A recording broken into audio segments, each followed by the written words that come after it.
Hello everyone and welcome back to my channel. हम लोग आज से स्टार्ट कर रहे हैं चैप्टर नंबर 3 क्लास 10th जिसका नाम है मेटल्स एंड नॉन मेटल्स। ठीक है, तो आज के इस वीडियो में हम लोग सिर्फ इसका इंट्रोडक्शन देखेंगे और इसके बाद के जो वीडियोस में हम लोग इस चैप्टर को आगे कंटिन्यू करेंगे। ठीक है, तो इसका इंट्रोडक्शन हम लोग स्टार्ट करते हैं। Chapter number 3 metals and non metals. ठीक है, इस चैप्टर में हम लोग को पढ़ना क्या है, तो इस चैप्टर में हम लोग को मेटल्स और नॉन मेटल्स इनके प्रॉपर्टीज के बारे में पढ़ना है। और अगर अब हम लोग मेटल्स और नॉन मेटल्स की बात करें तो सबसे पहले हम लोग को एक वर्ड को समझना पड़ेगा जो कि है एलिमेंट्स। आप लोगों ने इसके पहले क्लास 9th में एलिमेंट्स के बारे में भी पढ़ा होगा। ठीक है, वैसे आप लोगों ने पढ़ लिया होगा पर मैं एक बार वापस से आप लोगों को रिवाइज करवा दे रहा हूँ कि अगर आप कभी पीरियोडिक टेबल देखते हो, है ना, पीरियोडिक टेबल आपको कहाँ पे मिलेगा, तो अगर आप लोगों के पास आपकी एनसीईआरटी बुक है तो एनसीईआरटी बुक में अगर आपके पास पुरानी वाली बुक है तो पुरानी वाली बुक में जो चैप्टर नंबर 5 था पीरियोडिक क्लासिफिकेशन ऑफ एलिमेंट्स, उसमें आपको पीरियोडिक टेबल मिल जाएगा। और अगर आपके पास नई वाली बुक है तो उसमें चैप्टर नंबर 5 जो है वो तो हट गया है, वो स्किप कर दिया है। तो फिर आपके पास अगर लैब मैनुअल्स होगी या फिर प्रैक्टिकल कॉपी होगी तो आपको वहाँ पर प्रैक्टिकल कॉपी में टेबल मिल जाएगा। ठीक है, उस टेबल को हम लोग क्या बोलते हैं, उसको हम लोग पीरियोडिक टेबल बोलते हैं। और उस पीरियोडिक टेबल में आपको जितने भी एलिमेंट्स प्रेजेंट है अभी इस अर्थ पे वो सारे के सारे एलिमेंट्स मिलेंगे। ठीक है, वो सारे के सारे एलिमेंट्स क्या हैं, तो जितना भी आपको अपने आसपास मैटर नजर आता है ना, जितनी भी चीजें आपको नजर आ रही है ना, मैटर क्या है, तो अब वो तो अपन अगर 9th में चले जाएंगे मैटर क्या है, मैटर की डेफिनेशन, वो सारी चीज़ें अपन यहाँ पे डिस्कस नहीं करने वाले हैं। पर जितना भी आपको अपने आसपास चीज़ें नज़र आ रही हैं वो सारी की सारी चीज़ें मैटर होती हैं। और ये सारी की सारी चीज़ें बनी हुई किससे हैं, तो ये एटम्स से बनी हुई हैं, है ना। और ये जो एटम्स होते हैं वो अलग अलग एलिमेंट्स के अलग अलग एटम्स होते हैं। तो ये सारे जो एलिमेंट्स हैं, ये टोटल कितने एलिमेंट्स होते हैं, टोटल 118 एलिमेंट्स, 118 एलिमेंट्स अर्थ पर अवेलेबल है ना। इसके बाद ये सारे एलिमेंट्स को हम लोगों ने क्या करके रखा है, तो एक टेबल में इसको अरेंज करके रखा हुआ है। वो टेबल पीरियोडिक टेबल होता है। अगर आपके पास लैब मैनुअल वगैरह हो या फिर प्रैक्टिकल कॉपी हो या फिर अगर चैप्टर नंबर 5 पीरियोडिक क्लासिफिकेशन है आपके बुक में तो आप वहाँ पर देख सकते हो, है ना। उस टेबल को अगर हम लोग एक बार थोड़ा अगर हम लोग उसके बारे में डिस्कस करें तो वो टेबल आपको कैसा नजर आएगा, तो आपको यहाँ पर सबसे पहले दो वर्टिकल कॉलम्स नजर आएंगे। ठीक है, इसके बाद आपको एक बड़ा सा ग्रुप नजर आएगा जहाँ पे बहुत सारे एलिमेंट्स लिखे हुए हैं। इसके बाद उसी के साइड में एक और ग्रुप नजर आएगा। ठीक है, इसके बाद इस पूरे टेबल के नीचे आपको एक और ग्रुप नजर आएगा। ठीक है, तो इस टेबल में अगर हम लोग देखें तो ये जो टेबल है ये पूरा का पूरा 4 ग्रुप्स में डिवाइडेड है ना। पहला ये जो ग्रुप है इसको हम लोग बोलते हैं एस ऑर्बिटल। ठीक है, ये है एस ऑर्बिटल। अब इसका नाम एस क्यों है, एस ऑर्बिटल का क्या मतलब होता है, ये सारी चीजें आपको नहीं समझनी है, ये सब आप क्लास 11th में समझोगे। अभी सिर्फ नाम पता होना चाहिए आपको बस। अगर नाम नहीं भी पता है तो भी कोई प्रॉब्लम नहीं, क्योंकि अपन अभी पीरियोडिक टेबल के बारे में तो पढ़ ही नहीं रहे। वो अगर आपके कोर्स में चैप्टर नंबर 5 में होता तो शायद आपको पढ़ना होता। ठीक है, फिर भी आप जनरल इंफॉर्मेशन के लिए पढ़ सकते हो, पर अभी सिर्फ आपको सिर्फ समझना है कि क्या चीजें होती हैं। ठीक है, तो एस ऑर्बिटल होता है पहला वाला। इसमें टोटल 2 ग्रुप्स होते हैं, है ना, एक फर्स्ट ग्रुप होता है एक सेकंड ग्रुप होता है। अगर आपके पास टेबल है, पीरियोडिक टेबल है, तो आप अभी अपने बुक में वो चीज देख सकते हो तो आपको ज्यादा अच्छे से समझ में आएगा। ठीक है, तो फर्स्ट होता है S block element. S block elements हम लोग इनको बोलते हैं। इसमें टोटल 2 ग्रुप्स प्रेजेंट होते हैं। ठीक है, इसके बाद सेकंड यहाँ पर जो आपको ग्रुप नजर आ रहा है इसको हम लोग बोलते हैं डी ऑर्बिटल्स। ठीक है, डी ऑर्बिटल के एलिमेंट्स यहाँ पे आते हैं। और इसके साइड में जो है ये होता है पी ऑर्बिटल्स। ठीक है, और नीचे यहाँ पर जो आपको हॉरिजॉन्टल ये एक ग्रुप नजर आ रहा है, यहाँ पर एक्चुअली में 2 ग्रुप्स होते हैं। ठीक है, टोटल 2 ग्रुप्स होते हैं यहाँ पर, और इसको हम लोग बोलते हैं एफ ब्लॉक एलिमेंट्स। तो टोटल 4 ग्रुप हो गए। इसको हम लोग बोलते हैं एस ब्लॉक एलिमेंट, इसको हम लोग बोलते हैं डी ब्लॉक एलिमेंट्स। इधर पे जितने भी एलिमेंट्स आते हैं उनको हम लोग बोलते हैं पी ब्लॉक एलिमेंट्स। और नीचे जितने भी एलिमेंट्स आते हैं इन सबको अपन क्या बोलते हैं, एफ ब्लॉक एलिमेंट्स बोलते हैं। अब अगर हमारे पास टोटल यहाँ पर इतने सारे एलिमेंट्स लिखे हुए हैं, कितने एलिमेंट्स है टोटल? टोटल 118 एलिमेंट्स है, ठीक है। तो 118 एलिमेंट्स को, 118 एलिमेंट्स को हम लोगों ने क्या करके रखा है? इस पीरियोडिक टेबल में अरेंज करके रखा है। पर कैसे अरेंज करके रखा है? मतलब अगर हम लोग इनको क्लासिफाई करना चाहें तो हम लोग इसको 3 तरीके से क्लासिफाई कर सकते हैं, है ना। कैसे क्लासिफाई कर सकते हैं? तो एक है मेटल्स, दूसरा है नॉन मेटल्स और तीसरा है मेटेलॉइड्स। अब मेटल्स क्या होते हैं? तो ऐसे सारे एलिमेंट्स जो जनरली आपको सॉलिड फॉर्म में मिल रहे हैं। सॉलिड क्या होता है? आपने solid, liquid, gases class 9th में पढ़ चुका होगा। मैटर के 3 स्टेट्स होते हैं, है ना। सॉलिड मतलब जो भी रिजिड के फॉर्म में है, या फिर जो भी ठोस है ना। ऐसे सिंपल भाषा में अगर बोलना चाहो तो आप बोल सकते हो, जिसके पार्टिकल्स पास पास होते हैं, है ना। लिक्विड जो जिसके पार्टिकल्स थोड़े दूर दूर होते हैं, जैसे कि इसके एग्जांपल्स में जैसे आ जाएगा वाटर हो गया, ऑयल हो गया, मिल्क हो गया, ये सारी चीज़ें लिक्विड में आती हैं। गैसियस फॉर्म में जो अवेलेबल है, जिसके पार्टिकल्स बहुत ज़्यादा दूर दूर हैं, वो गैसियस फॉर्म में होता है।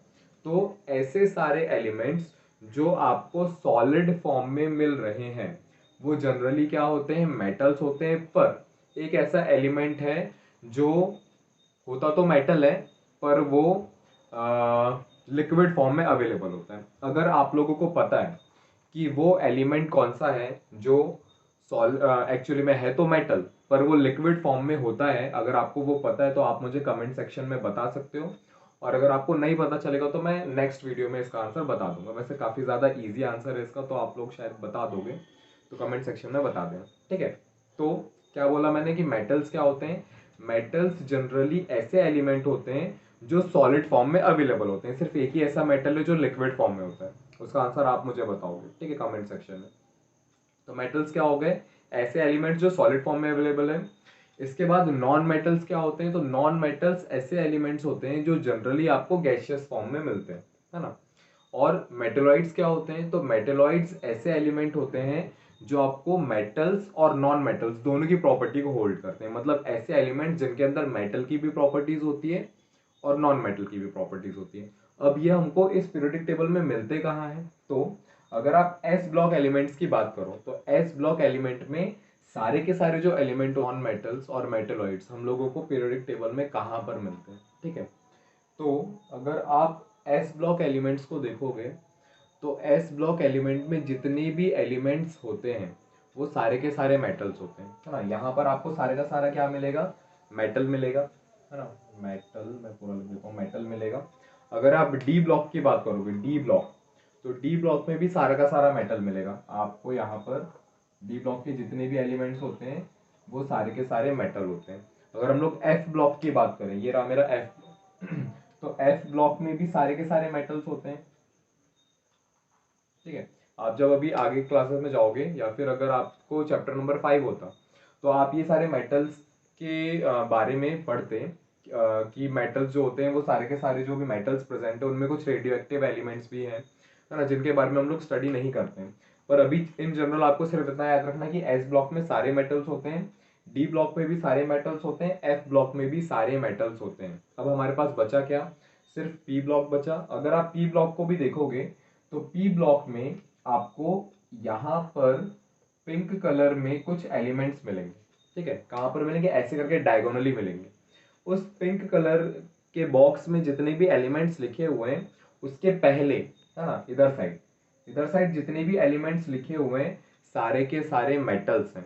इसके बाद इस पिंक कलर का ये जो इन लोगों ने बनाया हुआ है, पिंक कलर का जो बॉक्स बनाया हुआ है, इसके बाद इधर साइड अगर हम लोग देखें, राइट हैंड साइड देखें, तो यहाँ पर सारे के सारे क्या है? नॉन मेटल्स हैं। और पिंक कलर के बॉक्स के अंदर जितने भी एलिमेंट्स लिखे हैं वो सारे के सारे क्या है? मेटेलॉइड्स हैं। आपको अभी इस चैप्टर में मेटेलॉइड्स के बारे में नहीं पढ़ना है, पर एक जनरल इन्फॉर्मेशन होना चाहिए कि मेटेलॉइड्स क्या होते हैं, है ना। वो जब हम लोग आएगा तो अपन एक बार डिस्कस कर लेंगे।